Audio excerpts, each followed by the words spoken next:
बिस्मिल्लाहिर्रहमानिर्रहीम अस्सलामुअलैकुम। एक बार फिर हम अपने तमाम दोस्तों को अपनी यूट्यूब चैनल और फेसबुक पेज पर खुशामदीद कहते हैं। दोस्तों, बहुत अरसे बाद आप दोस्तों से मुलाकात हो रही है, तो आज से इंशाल्लाह हम एक सीरीज़ शुरू कर रहे हैं जिसका हम नाम रख रहे हैं इकबाल सीरीज़। अल्लामा इकबाल रहमतुल्लाह अलैह के जो ऐसे अशार है, ऐसे नज़में हैं जो रोज़ अव्वल से लेकर आज तक और इंशाल्लाह जब तक पाकिस्तान रहेगा और क़यामत तक ऐसे अशार जो मुसलमानों की रहनुमाई और मुसलमानों की सही सिमत में चलने की हिदायत करती है, उन अशार की हम तशरीह करने की कोशिश करेंगे। तो मैं हूं अब्दुर्रहमान, शहनाज़ रिएक्शन से आपको खुशामदीद कहता हूं। तो आज की जो सबक है इसमें हम अल्लामा इकबाल की जो सबसे आखिरी नज़म है, सबसे आखिरी किताब अरमान हिजाज़, और उसकी जो सबसे जो कलीदी एक नज़म है, अल्लामा इकबाल के बहुत सारे अशार नज़में बहुत ज़्यादा मशहूर है, जिसमें शिकवा, जवाब शिकवा, साकीनामा, खिज़्र, उसके अलावा हमारे पास जो है वो बच्चों के लिए बहुत सारे नज़में हैं और बहुत सारी जो जहद पर मबनी है। लेकिन एक नज़म अगर मुझसे कहा जाए कि अल्लामा इकबाल की कोई एक नज़म बता दो जो उसकी पूरी ज़िंदगी और पूरे पैगाम का अहाता करती है, तो वो है इब्लीस की मजलिस शूरा, द मीटिंग ऑफ डेविल या शैतान, just like to a parliament. ये नज़म जो है 1935 में लिखी गई। डॉक्टर सलीम चिश्ती साहब उनके बारे में कहते हैं कि ये उन्होंने 1935 से 1936 में लिखी थी और उसके बाद उन्होंने कोई कलाम नहीं कहा क्योंकि उनको एक गले की बीमारी भी हो गई थी। ये बहुत से कम लोग जानते हैं कि अल्लामा इकबाल ने उन आखिरी के 2 साल में कोई अशार नहीं कहा है, बल्कि उन्होंने वो ज़िंदगी के आखिरी 2 साल खामोशी के साथ गुजारे हैं। किसी दिन हम अल्लामा इकबाल की पूरी ज़िंदगी पर एक बहुत सारी अच्छी किताबों से आपको हवाले के साथ साबित करेंगे, क्योंकि हमारा एक माशरा, बहुत सारे लोग ये भी नहीं जानते कि अल्लामा इकबाल का इंतकाल किस डेट को और किस वक्त हुआ था।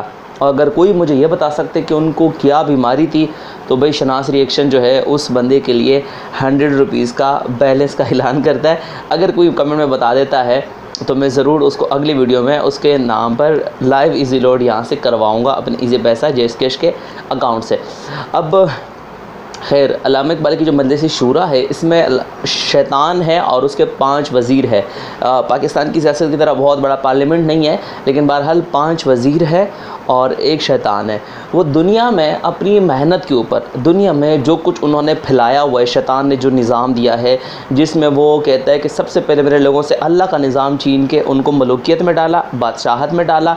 फिर जब इंसान ने कहा कि नहीं, बादशाह हम पर जुल्म करता है, हमें हर किसी का हक़ चाहिए, तो बजाय इनको खिलाफत देने के मैंने इनको जमहूरियत का रास्ता दिखा दिया। हमने खुद चाहे क्यों पहनाया है जमहूरी लिबास।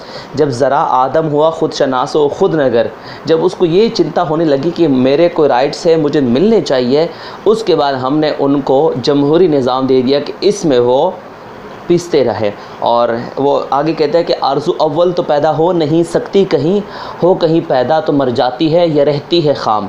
अब वो कहते हैं कि दुनिया में लोग, अब उनके दिल में कोई जदोजहद करने की जो ख्वाहिश है, वो आरज़ू है, वो उठ नहीं सकती। अगर बिलफ़र्ज़ कहीं दिल में ख़याल आ भी जाए कि हमने कुछ करना है, हमने कुछ अपने लिए कुछ करना है, माशरे को बेहतर करना है, तो वो ख़याल ही रहेगा, वो उठ नहीं पाएगा। अगर कोई ऐसा कुछ करेगा तो उसको सुला दिया जाएगा। ये हमने जमहूरी निज़ाम के ज़रिए लोगों को जो है वो बिल्कुल झुका दिया है। जैसे उनका एक और शेर है कि है अज़ल से इन गरीबों के मुक़द्दर में सजूद, इनकी है अज़ल से इन गरीबों के मुक़द्दर में सजूद, इनकी फ़ितरत का तकाज़ा है नमाज़ बेक़याम।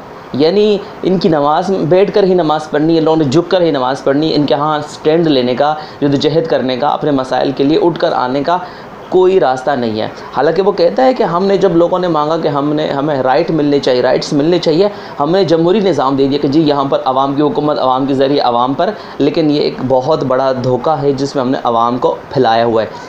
उसके बाद शैतान के कुछ वज़ीर है, 5 वज़ीर बारी बारी जो है वो शैतान से दुनिया में अपने जो शैतान का निज़ाम है उसको लाहक हातरात के बारे में बात करते हैं कि हमें क्या क्या मसाइल का सामना पड़ रहा है। जो इश्तराकी निज़ाम, कैपिटलिज़म है, जैसे कार्ल मार्क्स था, उसके बारे में वो अपनी परेशानी का इजहार करते हैं कि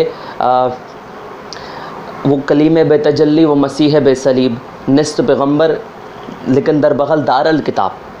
वो कहता है कि ये ऐसा शख्स है जो कि जो पैगम्बरों की तरह है, अगर जिसके पास पैगम्बरी का ओहदा नहीं है लेकिन एक किताब इससे बगल में छुपाई हुई है जो दुनिया में इनकलाब ला देगी। उसके बाद शैतान कहता है कि ये कोछागर जो है, ये अशुफ्ता सरी जो है, ये मेरा कुछ नहीं बिगाड़ सकते।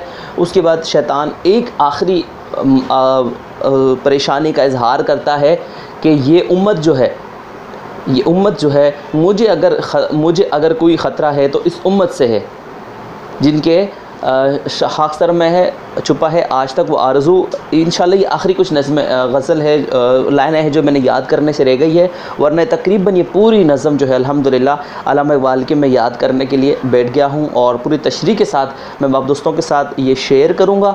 तो ये पहले था इंट्रोडक्शन, जिसमें शैतान और उसके 5 वज़ीर दुनिया में अपने फैलाए हुए निज़ाम की बर्बाद करते हैं और दुनिया में उन्होंने आग लोगों को किस तरह पसाना है और किस तरह से अपने इस निज़ाम को बचाना है और किस तरह उन्होंने इस दुनिया को चलाना है। तो इंशाल्लाह हम इसकी पहली जो किस्त है वो भी इस वीडियो के बाद अपलोड कर देंगे, तो आप हमारे साथ आखिर तक जुड़ी रहिएगा। तकरीबन इस नज़म को कवर करने में हमें 8-6-7 वीडियो बन जाएंगी छोटी छोटी 5 मिनट की। अगर हम पूरी एक्सप्लेन करेंगे तो कम से कम 1.5 घंटा लग जाएगा। तो उम्मीद करता हूँ आपको ये नज़म बहुत अच्छी लगेगी। और मेरी आप दोस्तों से एक छोटी सी रिक्वेस्ट है, रोज़ाना का जो हम सबक देंगे, रोज़ाना की जो हम एक एक बंद को तशरीह करेंगे, उसको आप याद करने की कोशिश करें। यकीन करें ये बहुत आसान है, ये बहुत आसान है। और अगर आपको याद हो गया और कहीं गुफ्तगू करेंगे और आप अल्लामा इक़बाल के अशार के इस तरह के हवाले देंगे तो आपकी गुफ्तगू को, आपकी तकरीर को, आपकी इस लेक्चर को 4 चाँद लग जाएंगे और लोग भी कहेंगे आप साहिब इल्म इंसान हैं और साहिब शनास इक़बाल है। शनास रिएक्शन का मतलब यही है कि शनास हो जाएं, समझ जाएं। शीन नून अलिफ सीन शनास, ये शनासाई से निकला है। मेरे दोस्त मुझे शहनास बोल रहे होते हैं, ये शहनास नहीं है, ये शनास है। आप समझे, याद करें, ठीक है। इंशाल्लाह आपसे एक और वीडियो मुलाकात होगी। पहला जो है वो हम इसका जो वज़ीर कहता है अल्लामा, पहले शैतान जो है वो प्रेसिडेंटल एड्रेस देता है, सदारती खुतबा देता है। उसके बाद एक एक वज़ीर जो है वो सारे अपने अपने ख़यालात का इजहार करते हैं और शैतान आखिर में दोबारा इन सब की बातों को फ़ाइनलाइज़ करता है। तो उम्मीद करते हैं आपको हमारा ये सिलसिला बहुत अच्छा लगेगा। इक़बाल सीरीज़ के बाद हम किसी और बहुत बड़े राइटर्स की तरफ आएंगे और उनकी बुक्स का और उनकी जो राइटिंग का हवाला उसको ख़ुलासा करेंगे। तो इंशाल्लाह आपसे फिर बहुत जल्द मुलाकात होगी। तब तक के लिए इजाज़त दीजिए। अल्लाह निगहबान।